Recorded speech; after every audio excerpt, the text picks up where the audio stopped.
The housing market is booming.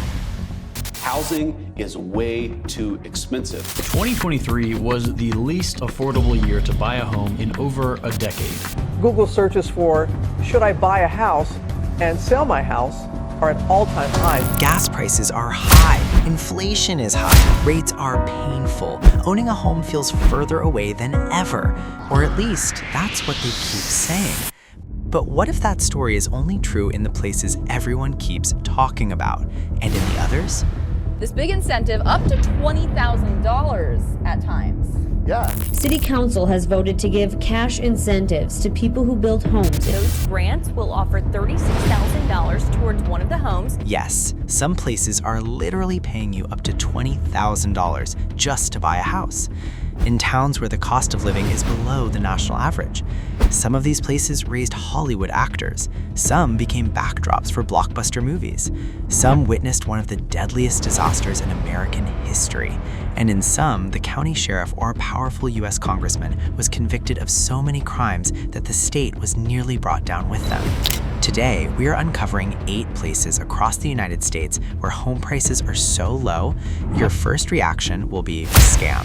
Your second reaction, regret that you didn't look this up sooner. Let's break it down. Number 8, Buffalo, New York, the Super Bowl curse discount. Yes, Buffalo, New York State, not a typo. Buffalo invented chicken wings, not claims to have invented chicken wings, actually invented them at Anchor Bar in 1964. Teresa Bellissimo turned a late-night bar snack into what's now a multi-billion-dollar global industry.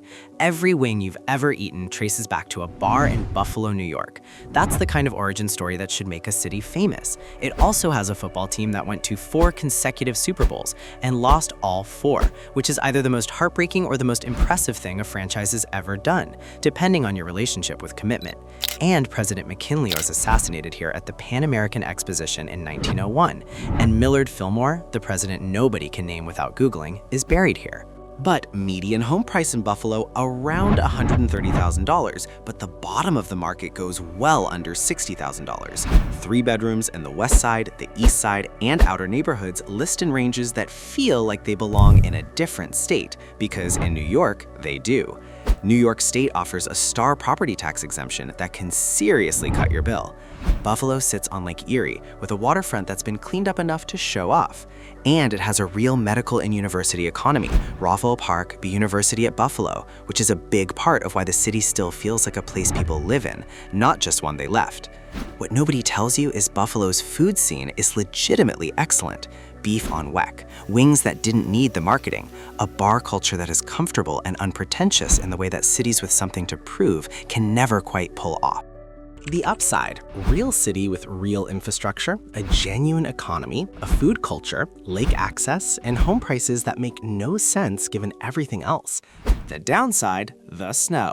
The National Weather Service is forecasting, quote, historic snowfall. The city of Buffalo is digging out after several feet of snow blanketed. Not, oh, it snows, snow. Lake effect snow. What month is it, snow? My car is a memory, snow. Picture this, October in Buffalo. The leaves are every color, the lake is slate gray, your house is brick and solid and old and yours. The wings are already ordered. In 3 weeks, that lake is going to remember it has a job to do, and that job is burying this city in white until April. You accepted the terms. And if Buffalo is New York at a discount that should be illegal, the next town on this list is where the discount has fully abandoned any pretense of making sense. Number 7, Detroit, Michigan. Detroit, the city that built every car your family ever owned. The city that invented Motown, gave the world Eminem, and once had the highest per capita income in the United States. It also currently has $25,000 houses, so maybe the trade-off works. Eminem grew up and filmed 8 Mile here in Detroit. RoboCop was also set here. And if you know Detroit's arc, that choice was not random. Henry Ford didn't just work here, he changed the world here. And somewhere in the middle of all of that greatness, housing prices quietly fell off a cliff and never came back up. The numbers are real. Median home price sits around $65,000, but neighborhoods like Brightmoor still push listings under $30,000. Property taxes on a $40,000 home run maybe $1,200 a year. That's $100 a month to own your place. Your landlord somewhere is sweating. What nobody tells you is Detroit has a massive renovation grant program. Buy a distressed home, fix it up, and the city will hand you money back. There are blocks where young people bought 4 houses for the price of 1 car and turned them into rentals. That's not poverty tourism, that's arithmetic. As one commenter online put it, I bought my house for $18,000. My neighbor in Austin pays $2,400 a month in rent. I genuinely don't know how to explain this without sounding like I'm lying. The upside, you own something in America in 2025. The downside, Detroit winters don't care about your optimism. The wind off Lake Erie doesn't cool you, it lectures you. Here's the twist nobody puts in the travel brochure. Detroit's art scene right now is one of the most interesting in the country. Not because it's polished, because it isn't. The same cheap real estate that scared people away made room for murals, studios, and restaurants that don't need to charge $28 for pasta because the rent is manageable. Picture this, you're standing on a porch that's yours, paid off, no mortgage. The street is quiet, a little rough around the edges, a work in progress, just like the rest of the city. A neighbor waves, you wave back. The coffee costs $1.50 at the corner spot. You realize you're not stressed about rent for the first time in your adult life. Then a pothole swallows a bicycle hole. Detroit, baby. Would you buy a $30,000 house in Detroit and fix it up? Yes, I'd flip it. Or no, I need a city that has already figured itself out. Drop it in the comments. And if Detroit's comeback story sounds wild, wait till you see a city that was once famous for something a lot darker. Number 6, Jackson, Mississippi. The state capital. Median home price, $89,000, which again is the capital of a state. Listings go lower, a lot lower. 3-bedroom homes in established neighborhoods regularly appear between $45,000 and $70,000. The cost of living is roughly 17% below the national average. Mississippi has some of the lowest property taxes in the country. Jackson has water infrastructure problems that made national news. Jackson, Mississippi grapples with crisis after crisis with its water infrastructure. Stay safe. Do not drink. That's real and it matters. And we've also made a video about it on our last episode. But it also has restaurants, hospitals, universities, a functioning airport, and a cultural scene that cities twice its size couldn't pull off. What nobody tells you is Jackson's food culture is genuinely incredible. Soul food at the level that people drive 3 hours for. Live music that doesn't feel curated. A downtown that's cheaper to operate in than almost any capital city in America. The upside, actual city infrastructure at small town prices. The downside, the water issues are real. Crime is real, and you should research specific neighborhoods before you sign anything. Picture this, a wide front porch on a house you bought for $60,000. Tall trees in every direction. A neighbor drops off food because that's just what people do. The city hums around you, imperfect and alive. And if Jackson is a capital city at a discount, the next town has decided that the very concept of high home prices is personally offensive. Number 5, Danville, Illinois. A 2-hour drive from Chicago, a universe away from Chicago prices. Also, for reasons the town doesn't shout loudly enough, the birthplace of Dick Van Dyke and Gene Hackman. If you don't know who that is, well, never mind. It just means you're not old enough. The town has produced more Hollywood talent per capita than places that charge 10 times the cost of living. Nobody made the connection that cheap real estate and artistic risk-taking might go hand in hand. Danville apparently did it by accident. Median home price, $52,000. That is not a typo. Property taxes, low by Illinois standards, which is saying something. Cost of living, roughly 25% below the national average. Sure, population has dropped, factories have closed, the usual story. But the bones are good, and the price tag is obscene in the best way possible. What nobody tells you is Danville sits on the edge of some genuinely beautiful rural Illinois farmland. The town center has cheap commercial space that small business owners are snapping up. A few people from Chicago bought entire streets worth of rentals and are cash flowing while still paying Chicago parking tickets. On one Reddit thread, a user wrote, "My mortgage is $270 a month. I didn't mistype that. $270. The good thing is you can afford a house, a yard, and peace and quiet on almost any income. But Danville isn't exciting. If you need a nightlife, this is not your city. The deer outnumber the bars. Picture this. You close on a 3-bedroom house. Your bank account still has money in it. The yard has a tree, a real tree. You sit under it. You do not think about rent once. And if $52,000 sounds almost too low, the next town will make that look like Manhattan. Number 4, Johnstown, Pennsylvania. Johnstown, Pennsylvania, famous for a flood in 1889 that killed over 2,200 people in a single afternoon, one of the deadliest disasters in American history. Even more famous locally for housing that costs nothing. Here's the detail that doesn't make it into the history books. The flood was caused by a private club of Pittsburgh's wealthiest industrialists who had a vacation lake and forgot to maintain the dam. When it broke, the water hit Johnstown with the force of Niagara Falls. The club paid essentially nothing in damages. No one went to jail, and Johnstown rebuilt itself twice more after subsequent floods, with the kind of stubbornness that either breaks a town or defines it. Johnstown chose to be defined by it. Median home price around $45,000. Listings under $30,000 are not rare, not a special category, just Tuesday. Johnstown is surrounded by mountains. It has rivers, trails, and an outdoor recreation scene that costs exactly what nature always charges: nothing. What nobody tells you is Johnstown has a surprisingly strong sense of community. People stayed when they didn't have to. That means the social fabric is real, not manufactured for tourism. The upside, mountains, affordability, history, community. The downside, the economy is thin. Jobs are the hard part. Remote work changed this calculation significantly for people who figured it out. Picture this. You drive into Johnstown for the first time. The mountains are right there. The houses are old and solid. A realtor hands you a listing sheet. You think there's a zero missing. There isn't. And if Johnstown is a mountain town at a mining town price, the next place is where the discount gets genuinely surreal. Number 3, Warren, Ohio. Warren, Ohio, just outside of Youngstown. Steel town, Rust Belt, the whole deal, just cheaper. And for one moment in history, the center of something genuinely bizarre in American politics: Jim Trafficant.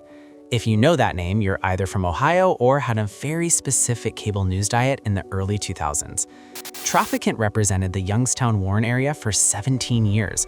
He wore a toupee so magnificent it became its own Wikipedia entry and ended nearly every House floor speech with, "Beam me up!" He was eventually convicted on 10 felony counts: bribery, racketeering, tax evasion, expelled from Congress, served 7 years in federal prison, and then ran for Congress again, from prison. He got 15% of the vote. That's Warren, Ohio, a place where a congressman ran from a federal penitentiary and still got 1 in 6 votes. Median home price around $52,000. Homes under $25,000 exist and they're not falling down. 3 bedrooms, detached garage, actual neighborhood, $22,000. That's a real listing category in Warren, Ohio in 2025. But the city lost steel jobs, the population dropped, the houses stood there, confused, waiting for someone to notice they were still good houses in a perfectly functional town. What nobody tells you is Warren is within an hour of Cleveland, Pittsburgh, and Akron. If you work remotely or drive into a city for work, you get Rust Belt prices with major metro access. That math works for a growing number of people who did it quietly. On paper, it looks great. Rock bottom prices, solid infrastructure, and close enough to bigger cities. But in reality, the economy is still lagging behind, and there's no quick turnaround coming. Imagine walking through a house for sale. It has a basement, a yard, a 2-car garage. The listing price is $21,500. You look at your realtor. Your realtor shrugs. This is just what it costs here. And if Warren makes Ohio suddenly very interesting, the next town is the one that makes you question everything you thought you knew about where you're supposed to live. Number 2, Cairo, Illinois. At the exact point where the Mississippi and Ohio rivers meet, one of the most dramatic geographic positions in America, named after Cairo, Egypt, because the early settlers thought the confluence of rivers looked like the Nile Delta. Population, roughly 1,700 people. Home prices, as low as $10,000. That's not a price, that's a gesture. Cairo is that pivot point where rivers meet and history passes through. The Underground Railroad ran through here, carrying people from bondage toward freedom. It was a secret network that helped enslaved people escape to free states and Canada. It was also once called Little Chicago, a place of commerce and vice, where money and trouble moved just as fast as the water. At its peak, 15,000 people filled these Cairos, drawn by river trade, by industry, by the promise of something growing. Then, times changed, the jobs left, and the exits never stopped. Now, the streetlights still come on every night, as if they're waiting for people who aren't coming back. What nobody tells you is Cairo's one of those places where the question isn't whether you can afford to move there, you can, obviously, but whether you want to be part of rebuilding something from a very long way down. Someone tweeted, "Cairo feels like a movie set after the crew packed up and forgot to yell cut." On the bright side, it has historic architecture, 2 rivers, prices that are effectively zero, and the rare chance to own something genuinely significant. But Cairo is genuinely struggling. Poverty is high, services are scarce. The economics of daily life are harder here than the housing price suggests. Because cheap housing doesn't mean cheap living. You stand at the confluence of 2 of the greatest rivers in America. The light is doing something extraordinary. The town is quiet in a way that feels heavy and old. A house around the corner sold last week for $14,000. You are looking at something complicated and true, and you are the only one here looking at it. And if Cairo is the town where a price becomes a question, the number 1 entry on this list is the place that answered the question and sent a check. Number 1, Harmony, Minnesota. Harmony, Minnesota. Population, around 1,000, too small to fill a local bar for a concert. Home prices, starting in the $50,000. And until recently, the city was literally paying people $12,000 to move there. Harmony sits in the bluff country of southeastern Minnesota. It has an active Amish community that will sell you furniture they made by hand. It's a landscape of rolling hills that Minnesota's flat reputation doesn't prepare you for. It's also a town that decided the answer to population loss was to turn homeownership into an incentive program. City of Harmony is looking for a prospective home builder. It's a big incentive to build in Harmony, Minnesota. The Harmony EDA offered grants of up to $12,000 for people who bought and renovated homes in the area. Some surrounding Minnesota towns offer similar programs. The state of Minnesota also has a robust rural homebuyer assistance program that layers on top of local incentives. Median home in Harmony, around $80,000 to $120,000 depending on condition. After incentives, the math changes entirely. Beyond the obvious, there's this Harmony's location in the driftless area of Minnesota. Bluffs, valleys, trout streams makes it genuinely one of the most beautiful parts of the Midwest. People pay thousands to vacation here. Some of them eventually move here. On the plus side, financial incentives, Minnesota's education and infrastructure standards, actual natural beauty, a community that wanted you enough to pay for you. The trade-off is Harmony is small. Really small. And rural Minnesota winters will test every claim you ever made about your own toughness. It's a Friday in September. You are in a valley in Minnesota that looks like somewhere they film movies about simpler times. You own a house. The town gave you money to be here. Leaves are turning. A trout stream is nearby. An Amish buggy passes on the road without any urgency whatsoever. You are one of the few people who found this place before someone decided to make it expensive. That's the list. 8 towns where home prices are so low, your brain reads them as a scam. They're not scams, they're just America and faces the market forgot to follow. Would you move to any of these towns for the right price? Yes, pack the truck. Or no, I'd rather keep renting in a city that doesn't know my name. Drop it in the comments. I'm collecting your bad decisions for science. And if this list changed how you think about where you're allowed to live, there's more where this came from. Subscribe, because the next video is going to make this one look like a warm-up.